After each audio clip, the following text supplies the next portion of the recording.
बिस्मिल्लाहिर्रहमानिर्रहीम, अस्सलाम वालेकुम नाज़रीन। आईसीसी चैंपियंस ट्रॉफी 2025 की स्पेशल ट्रांसमिशन जीत के जुनून के साथ मैं हूं यासिर रशीद और मैं हूं रामीन सैयद। चैंपियंस ट्रॉफी के मुकाबले तो जारी हैं, मगर पाकिस्तान का सफ़र अनफॉर्चुनेटली अनऑफिशियली ऑफिशियली ख़त्म हो चुका है और बहुत ही डिप्रेसिंग रहा। यासिर, हमने देखा कि सबके लिए रहा। आपके लिए आप खुश थे?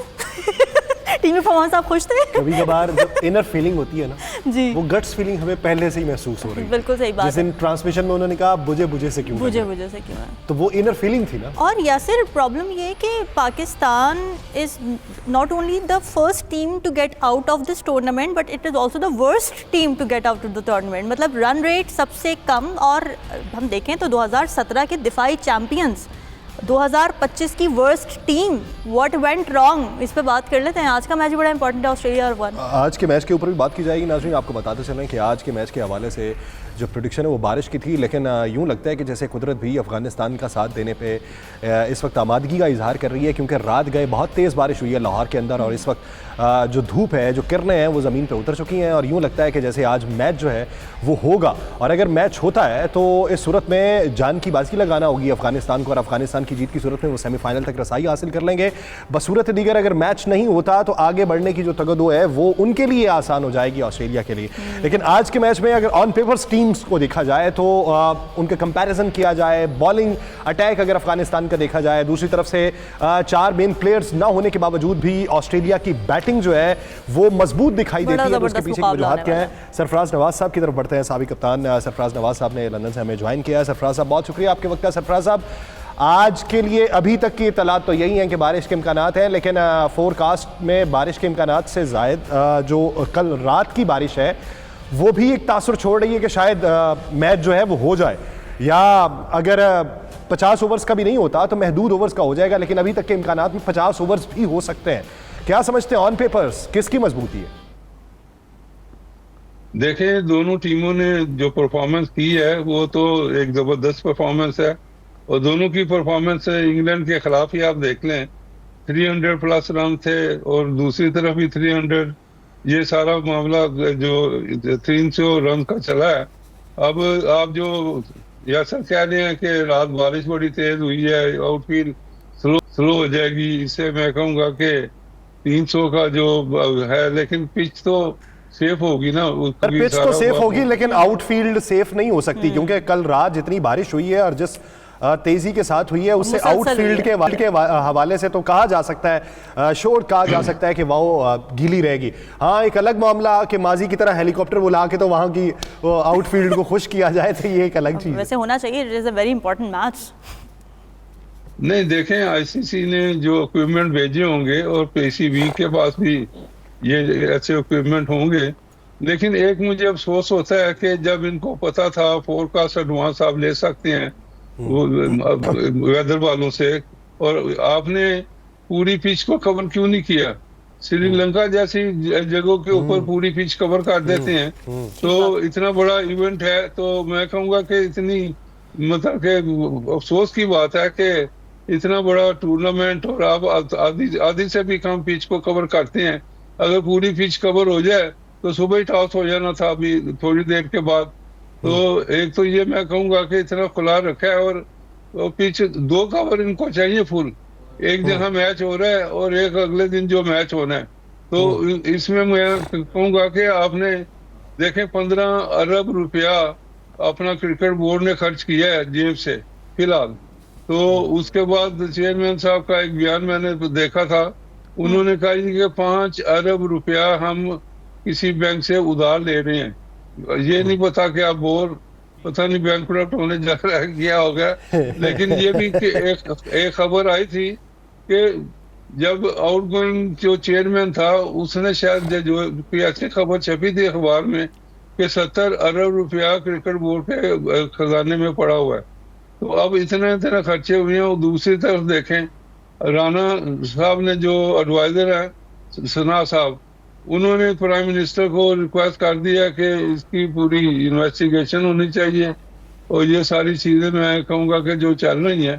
तो उसके बाद ये तो मेरा ख्याल है कि अब चेयरमैन साहब इतने बिजी हैं, बेतहाशा बिजी हैं, कभी वो अब्रॉड हैं कभी है। अमेरिका में है, कभी। एक सेकंड, तो उनको मेरा ख्याल है चाहिए दूसरी तरफ देखें, उनकी जो टीम बनाई हुई है नीचे, इसमें जाहिर है वो करनी भी। है, चेंजेस भी करनी है, काफ़ी कुछ करना है, क्योंकि कल मोहम्मद रिजवान की भी हमने प्रेस कॉन्फ्रेंस देखी, वो कह रहे थे कि जी हम न्यूजीलैंड के दौरे की तैयारी कर रहे हैं और जो गलतियां हमने की हैं हमने उससे सीखना है। बस सरफराज साहब, ये स्टेटमेंट्स तो हम कितनी दफ़ा सुन चुके हैं, गलतियां हुई उनसे सीखना है, तो ये गलतियों से सीखना है या गलत लोगों की निशानदेही करके उनकी अच्छी रिप्लेसमेंट ढूंढनी है? अभी तो ये कहेंगे कि वो करेंगे, हम इनकी पता नहीं क्या लफ्ज़ इन्होंने रखा हुआ है, तो उसके बाद कुछ भी नहीं होता, कुछ भी नहीं होता। इंक्वायरी वो भी बस खत्म। तो ये मैं कहूँगा कि अब इंतजाम की जो इंक्वायरी होनी थी तला की, और 8 प्लेयर उन्होंने जो खरीदे हुए थे और जो उनको कहते थे वो होता था, वो कहाँ इंक्वायरी गई? 2 कर्नल साहब इनके पास मौजूद हैं। अब तो ब्यूरोक्रेट्स की टीम आ गई है ना। अब ब्यूरोक्रेट्स की टीम ने क्रिकेट का क्या जाने।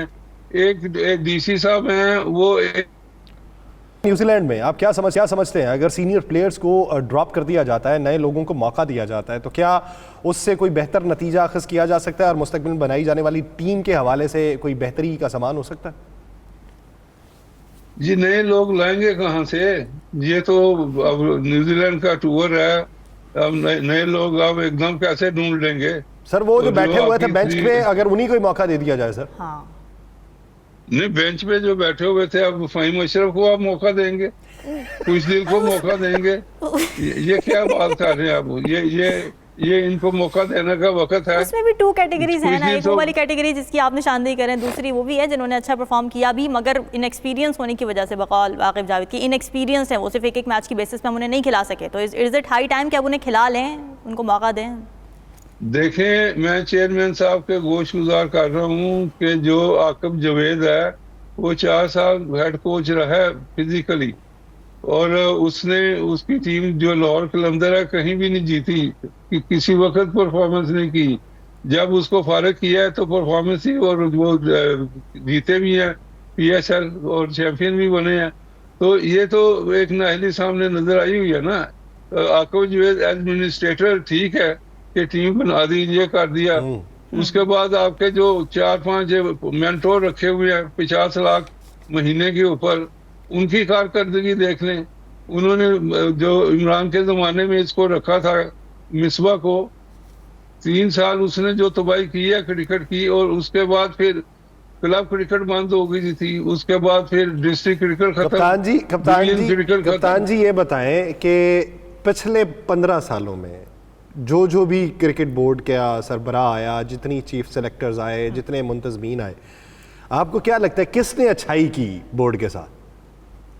अब देखें, 15 साल की लिस्ट मुझे पहले बताते, मैं कोई पढ़ पढ़ लेता। अब 15 साल की लिस्ट नहीं, लेकिन कोई आपको इम्प्रेस कर पाया था इस सारे दौर में जिसका नाम ज़ाहिर याद रह जाता है ना, जिसने इम्प्रेस किया होता है कि हाँ भाई ये इसने बहुत अच्छा काम किया, इसकी वजह से टीम में बड़ी अच्छी तब्दीलियाँ नजर आई, विन्स नजर आई हमें?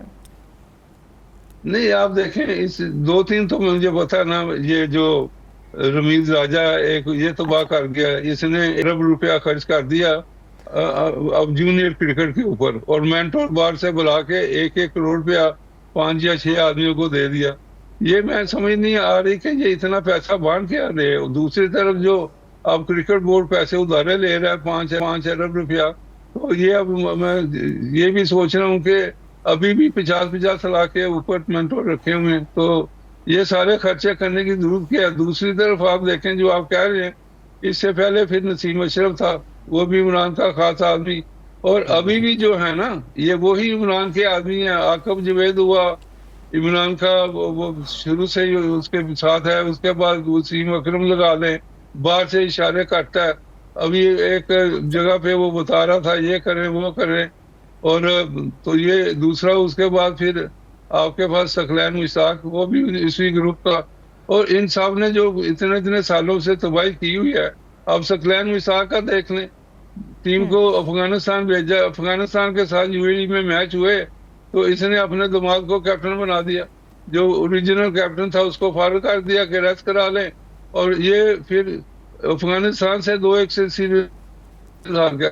इस तरह की जो चीजें चल रही हैं, फिर उनको घिसे पिटों को दोबारा आप लेके आएंगे तो क्या बनेगा?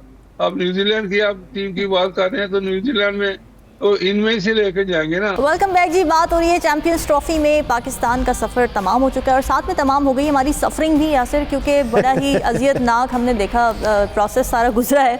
और मेरे लिए तो सबसे, अगर मुझसे पूछा जाए कि मेरे लिए सबसे ज़्यादा अजियतनाक क्या था पाकिस्तान की इनिंग्स में, तो वो थी डॉट बॉल। पहला मैच ही खेलना उनका उस कदम रखना ही ग्राउंड में dot balls was very frustrating for me.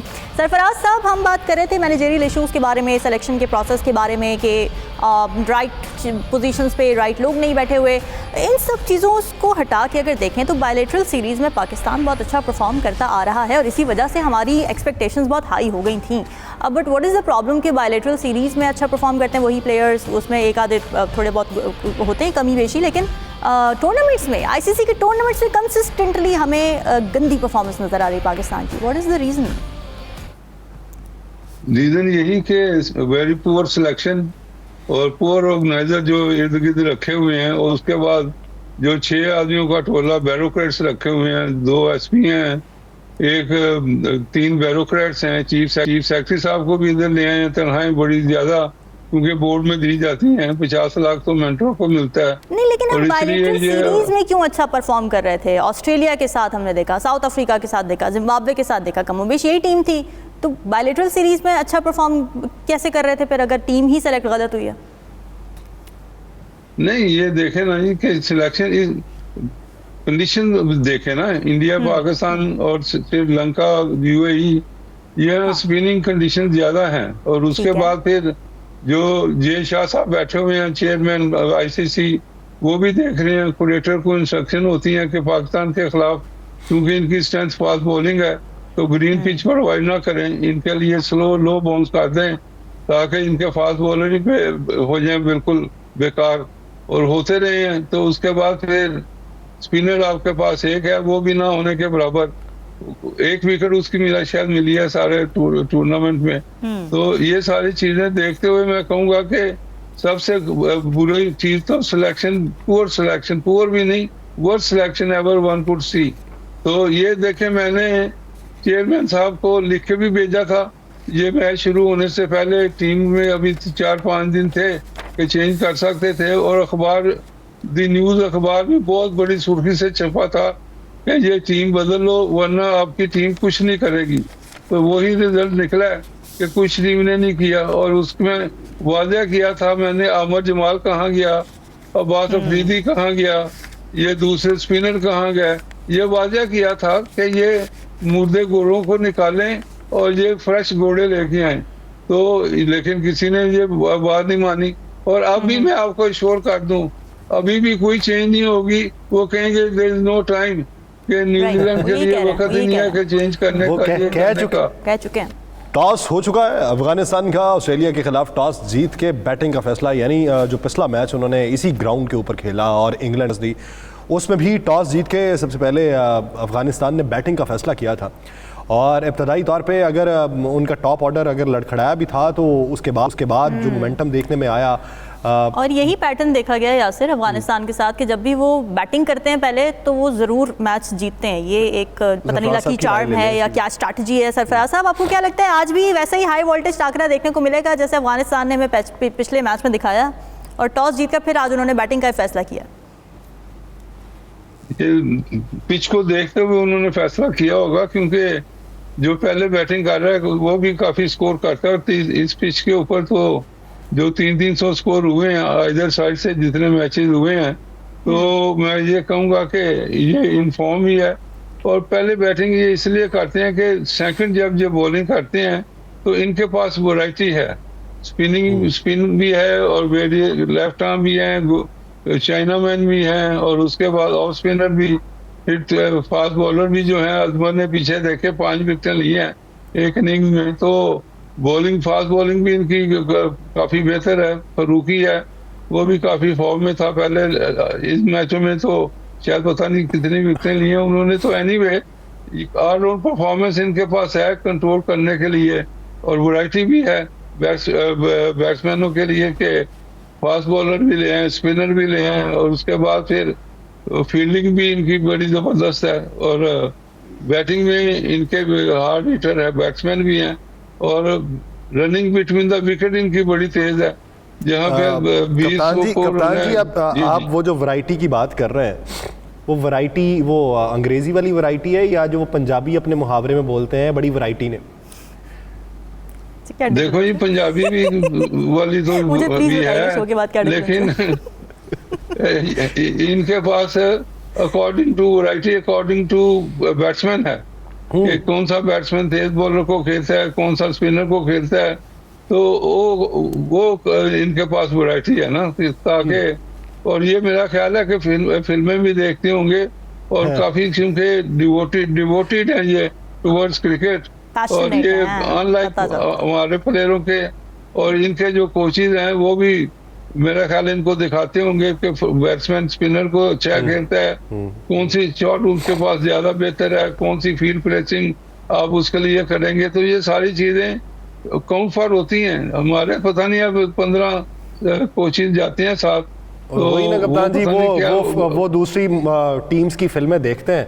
Welcome back जी। बात हो रही है अफगानिस्तान और आज खेला जा रहा है ऑस्ट्रेलिया के साथ मैच, और एक्सपेक्टेशंस यही है क्योंकि आखिरी मैच इंग्लैंड के खिलाफ इतना ज़बरदस्त मुकाबला देखने में आया। ये होती है अच्छी क्रिकेट यासिर के टीम्स खेल रही हो, जान मान रही हो, स्ट्रगल करती नजर आ रही हो। जैसे ब्रेक में कहा उनके लिए तो फाइनल हो गया, उनके लिए तो एग्जैक्टली हम यही बात कर रहे थे कि उन्होंने तो अपनी फाइनल मैच वाली परफॉर्मेंस दे दी, उन्होंने साबित किया है कि अच्छी टीम बनाई है उन्होंने। लेकिन पाकिस्तान अल्टीमेटली पाकिस्तान आ जाते हैं घूम फिर के, हम भुला नहीं पाए। तबीयत की अभी तक फ्रेशनेस नहीं हुई, जब तक आईसीसी साफ नहीं हुई नहीं हो रही साफ। सरफराज साहब, Pakistani batters ICC champions trophy की 2025, मेरे पास कुछ स्टार्ट्स हैं कि हमारी टॉप बैटिंग कौन थी, टॉप भाई अगर हम बात करें ना कि टॉप बैटर्स कौन है पाकिस्तानी टीम के, तो जहन में क्या आएगा, रिजवान ने अच्छे स्कोर किया होगा, बाबर ने अच्छा स्कोर किया होगा, लेकिन टॉप स्कोरर इस आईसीसी चैंपियंस ट्रॉफी के सरफराज साहब खुशदिल शाह हैं। 107 रन उन्होंने बनाए, स्ट्राइक रेट 121। तो देखें कि मैच भी दो हैं, लेकिन उन्हीं दोनों मैचेस में मोहम्मद रिजवान साहब सबसे लोएस्ट स्कोर पर आ रहे हैं बैटिंग में। व्हाट वेंट रॉन्ग, वही सवाल कि खुशदिल शाह जो कि एज अ बैटर आए भी नहीं थे सरफराज साहब, वो तो एज अ बॉलर ही उनको लेकर आया गया था, बट वो एक बैटर की हैसियत से ऊपर आ जाते हैं, अच्छा परफॉर्म करते हैं।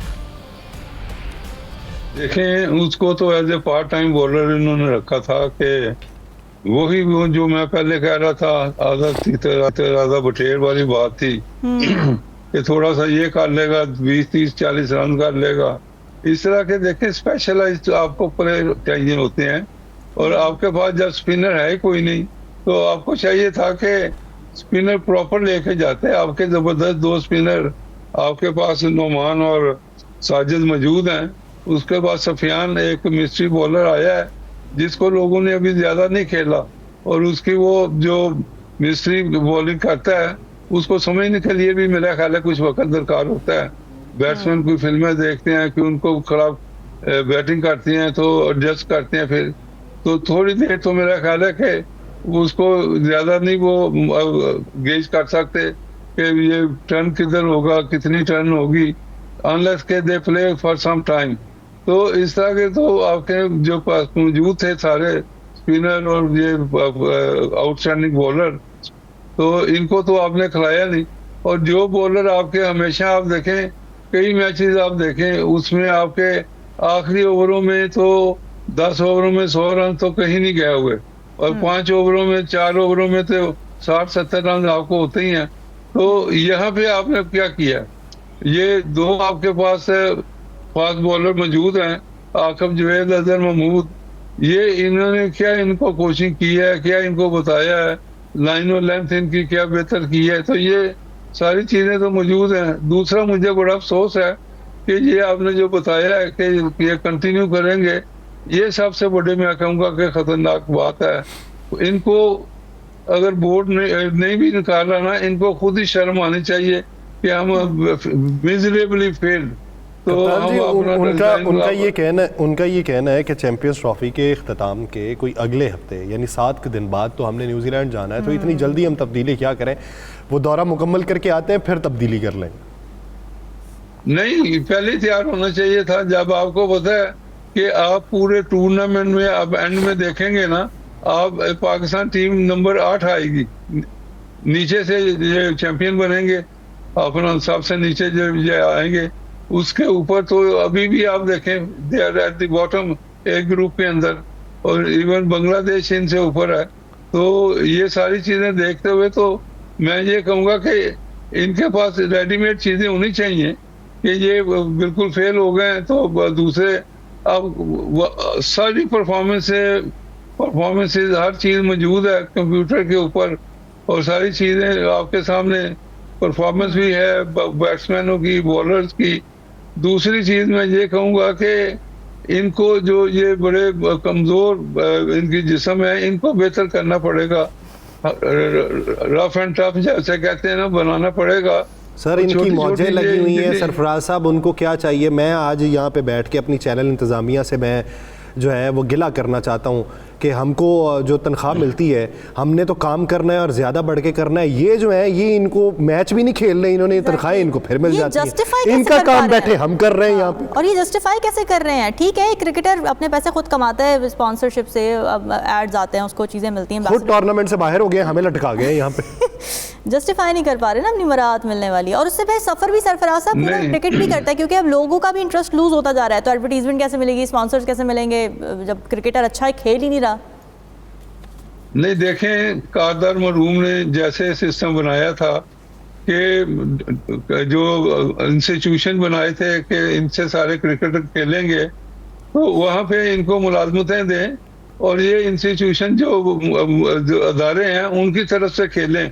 ये जो टीमें दूसरी इधर की उधर बना देते हैं, इससे भी मैं कहूँगा कि काफ़ी नुकसान हो रहा है, क्योंकि आपको अदारों की और फिर जो एसोसिएशन है इनकी बराबर टीमें चलनी चाहिए। लेकिन ये इमरान खान तबाह कर गया ये चीज़ें, एसोसिएशन को ये ख़त्म कर गया, उसके बाद क्लब क्रिकेट ख़त्म कर गया। अब क्लब क्रिकेट अभी तक है ही नहीं, वहाँ पे भी इनको इन्वेस्टमेंट करनी चाहिए, क्योंकि तमाम प्लेयर क्लब से ही आते हैं और वहीं से आगे जाके अब इनकी कोचिंग आप देखेंगे तो क्लब क्रिकेट से होनी चाहिए ना, या फर्स्ट क्लास जब ये खेलते हैं वहाँ इनको देखना चाहिए। अब ये कोच रखे हुए हैं कि टेस्ट मैच या वनडे आप इंटरनेशनल मंजे हुए आए हैं, उसको आप कैसे बदलेंगे? अगर आपकी तकनीक ही बदल देंगे तो बॉलर या बैट्समैन खत्म हो जाएगा। तो अच्छा कप्तान जी एक चीज़ और बताएं कि ये जो जब आप बात करते हैं कि क्लब क्रिकेट से ही क्रिकेटर्स नहीं मिलते हैं या डिपार्टमेंटल क्रिकेट जो है वो होनी चाहिए, अब यहाँ पे बात बहुत सारी हुई कि पीएसएल से हमने नाम जो है वो इकट्ठे किए हैं। वो जो नाम इकट्ठे किए हैं वो सभी को मालूम है कि उनके नताइज क्या रहे हैं। अभी पीएसएल के शेड्यूल का ऐलान हो चुका है, आज ही हुआ है तकरीबन, तो वो जो अप्रैल से जाके मई में होना है, तो उसमें क्या तब्दीली करने की ज़रूरत है? आप क्या कहते हैं कि परसेंटेज क्या होनी चाहिए एक टीम के अंदर के कितने खिलाड़ी जो हैं वो आपको आउटसाइडर लेके आने ताकि आप नुमाइंदगी करवा सकें पूरी दुनिया के क्रिकेट की, और कितने परसेंट आपको अपने बीच में रखने हैं ताकि आप वहाँ से भी जो है नया टैलेंट जो है उसको प्रोड्यूस कर सकें?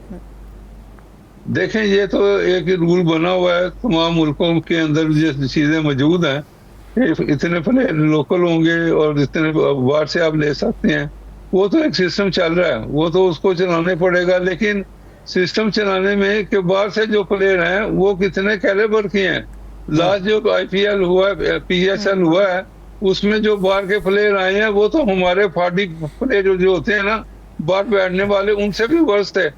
तो उससे क्या आपकी इम्प्रूवमेंट होनी है? ये फाड़ा प्लेयर जो है इनको आप बाहर से क्यों लेके आते हैं? क्योंकि उस वक्त पूरी दुनिया में क्रिकेट हो रही थी, ये तो है, लेकिन उसके बावजूद इनको बेहतर प्लेयर मंगवाने चाहिए ताकि आपके मुकाबले में जो दूसरे प्लेयर आए उनकी गेम अच्छी हो, आपकी गेम इम्प्रूव हो, बेहतर प्लेयरों से खेलें ताकि आपकी भी जो क्वालिटी है वो ज़्यादा बेहतर हो इन क्रिकेट। लेकिन ये फीलिंग होती है इस तरह की चीज़ें। और दूसरा जो शक जो पूरी दुनिया को है कि पीएसएल हो, आईपीएल हो या बांग्लादेश लीग भी इंक्वायरी चल रही है, उसके बाद श्रीलंका, वो भी इस तरह का, ये सारे मतलब के जिस तरह के मामले चलते हैं क्रिकेट में, तो वेस्ट इंडीज का डोमेस्टिक खिलवाने की बात होती है। अब हमने इंडिया में देखा कि विराट कोहली फॉर्म में नहीं थे, उनसे वो रणजी ट्रॉफी होती है उनकी, वो खिलवाई गई, डोमेस्टिक क्रिकेट है उनकी। लेकिन यहाँ पर कायदे आज़म ट्रॉफी हो रही थी उस वक्त, खिलवाई गई, रणजी खेलना बड़ी एजाज की बात है। लेकिन उसने यही समझा था ना कि इंटरनेशनल प्लेयर खेल रहा है जाके, यहाँ पे लेकिन वो दूसरा कल्चर इंडिया नहीं ने- देखा जाता। बाबर आजम बैठे हुए थे, आउट ऑफ फॉर्म थे, उनको कुछ मैचेस उन्होंने नहीं भी खेले, तो उस दौरान कायद आजम ट्रॉफी हो रही थी लेकिन उनसे नहीं खिलवाई गई। दूसरा ये भी है कि इंडियन ने इंस्ट्रक्शन दी हुई है, अपार्ट फ्रॉम आईपीएल कोई उनका प्लेयर अब्रॉड नहीं खेलने जाएगा। तो हमारे तो जब मर्जी चले जाते हैं बगैर बताए, फाइन होता है, कोई उसके एक्शन लेते हैं, फिर खत्म हो जाता है। तो ये सजाएं भी सख्त करनी पड़ेंगी। और उसके बाद फिर जो डोमेस्टिक क्रिकेट है, लेकिन एनओसी तो पीसीबी देता है ना सरफराज साहब, अपनी मर्जी से तो प्लेयर नहीं जा सकता। या तो फिर एनओसी देना बंद किया जाए, फिर क्या होगा अगर नहीं, एनओसी देना बंद कर दें? वो चला गया था ना अपना रऊफ, बगैर एनओसी दिए ही, तो वापस आया तो कोई एक्शन करने की कोशिश की तो कुछ भी नहीं, उसके बाद फिर आ गया। अकाउंटेबिलिटी नहीं है इसका मतलब। तो दूसरी ये चीज देखें, इनको आपने सॉफ्ट का बना दिया है, सॉफ्ट से सॉफ्टवेयर हो गए हैं कि ये 2-3 मैच 4 रोजा खेल ही नहीं सकते, फिटनेस इनकी प्रॉब्लम बन जाती है। हम आप देखें कि काउंटी क्रिकेट में 2 मैच लगातार होते थे 3-3 दिन के, और वहां से एक मैनचेस्टर से फिर ससेक्स जाना, 250 मील सफर करके सुबह फिर वहां मैच खेलते थे। तो ये तो इनको तो मौजें लगी हुई हैं कि मैच 3 दिन का, उसके बाद रेस्ट मिलता है, उसके बाद कि ये इतने मैच ये खेलेगा, इतने वो खेलेगा। यही मैं कहूँगा कि बोर्ड ने यही तबाही की है ना क्रिकेट की। अच्छा कप्तान जी, जब आप बात करते हैं फिटनेस के हवाले से और आप कह रहे हैं कि सॉफ्ट से सॉफ्टनर हो गए हैं, अगर देखा जाए तो उस दिन सैयद मुहई शाह साहब जो बात कर रहे थे कि लोअर पोर्शन जो है हमारी क्रिकेट टीम के बेशुमार खिलाड़ियों का वो बड़ा कमज़ोर है, तो आपके दौर में और आपने पीछे एशिया कप के अंदर भी, वर्ल्ड कप के अंदर भी T20 का जो था उसके अंदर भी आपने ये कहा था कि इनको चक्कर लगवाया करें। ये अब की जदीद मशीनरी के तनाजुर में अब की इनकी पोजीशन क्या है और अब की इनकी रिहर्सल क्या होती है, और वैसे अमूमन रिहर्सल क्या होती थी? देखें, जब मैं कोचिंग करता रहा हूँ, मैंने इनको ये बताया क्रिकेट बोर्ड को कि फास्ट बॉलर की सिर्फ मैं कोचिंग करता था, बाकी मुझे शौक नहीं था परमानेंट कोच बनने का। मेरा अपना कंस्ट्रक्शन का बिजनेस था पाकिस्तान में। तो एनीवे, मैं जो 3 हफ्ते या 4 हफ्ते की कोचिंग करता था, इनको इनकी फिजिकल कंडीशन इंप्रूव करता था, फिर इनको मेन ग्राउंड पे ले जाता स्टेडियम के अंदर, और जो नेट था वो पीछे लगाता था दूर, ताकि बॉलर की जो बॉलिंग करता है उसकी पेस का पता चले कि ये फिट है अनफिट है, इसका गेंद विकेट कीपर तक पहुंचता है कि नहीं। तो ये तो अंदर जो नेट के अंदर खेलते हैं, ये तो एकेडमी के अंदर भी 7 विकेटों के नेट लगा होता है, इनका पता ही नहीं लगता कि फिट है या नहीं है। दूसरा सबसे जो मैं कहूँगा कि खतरनाक जो काम वहाँ होता है, वो इनका जो ट्रेनिंग सेंटर है, वहाँ डंबल ये लगाते हैं, फिर ये अपना दूसरी चीजें वो एक्सरसाइज वगैरह अंदर, वो फिजिकल ट्रेनिंग इनकी ये अपना दूसरे किस्म की करते हैं, उससे इनके जो मसल मुख्तलिफ डेवलप होते हैं। देखें, बॉलिंग बैटिंग ये डेवलप तो रनिंग में आपकी है। फिटनेस के मसाइल ज़ाहिर है अपनी जगह पर है, और उस पर भी काम करवाना बहुत ज़्यादा ज़रूरी है। मैनेजमेंट के मसाइल, सिलेक्शन के मसाइल, इन पे बातें होती रहेंगी। ट्रांसमिशन का सिलसिला जारी है। फ़िलहाल अफगानिस्तान और ऑस्ट्रेलिया का मैच होने जा रहा है, वो ज़रूर देखिएगा। एक्सपेक्ट ये किया जाएगा हाई वोल्टेज टाकरा होगा। आप देखते हैं कि सेमीफाइनल में कौन पहुँचता है। हमें दीजिए इजाज़त, अल्लाह हाफ़िज़।